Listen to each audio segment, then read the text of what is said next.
combination of readings that are given to us today.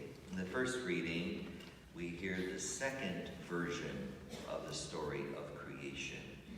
The past 2 days we've read from the first chapter of Genesis, which recounts God creating over a period of days in an orderly and chronological way. Today's reading comes from the second chapter of Genesis, written by another source, which is a different creation story. In this version, there is no creation over 6 days. It begins with God creating the man and placing him in a garden that God has already prepared. The man is to cultivate the land and eat freely from the fruit of any trees. There is one rule that God gives to the man. Do not eat the fruit from the tree of knowledge of good and evil. That's all that God asked. Yet, as we will discover, later on, both the man and the woman that God created for the man will do exactly the opposite. They will take the fruit from the forbidden tree and eat it in defiance of God's will. And that is when sin enters the story. Sometimes when I ask people, how did sin come into the world? They will usually answer, after Adam and Eve ate the fruit off the tree. Well, that is what the story tells us. But the real source of sin is revealed by Jesus in today's gospel. Jesus has been talking about certain foods, which, as we know, were considered unkosher to the Jewish people. To eat certain foods was to make you impure or unclean according to the Jewish law. If a person ate that particular food, that would be a problem. But Jesus makes it clear, it's not what goes into a person that makes them unclean or impure. Rather, Jesus reveals that it is what comes from within us that makes us unclean.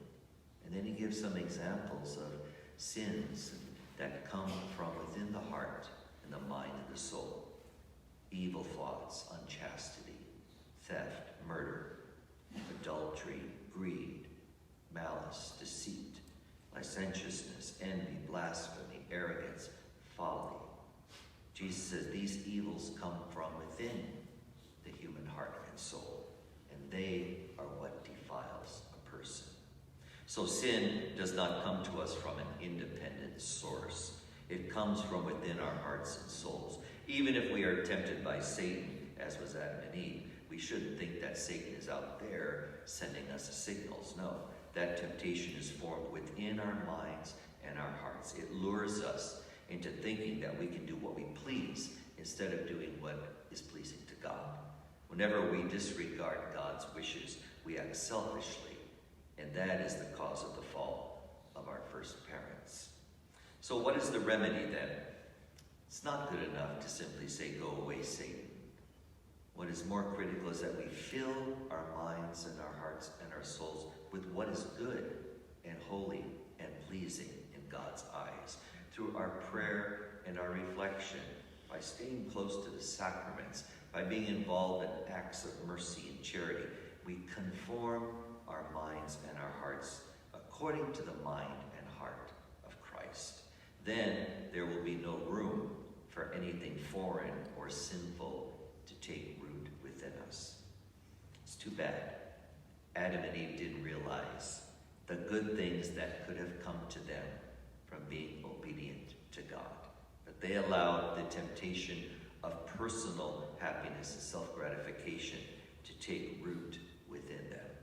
So our goal is to allow only what is good and holy to enter our hearts and minds and souls, so that the decisions that we make will come out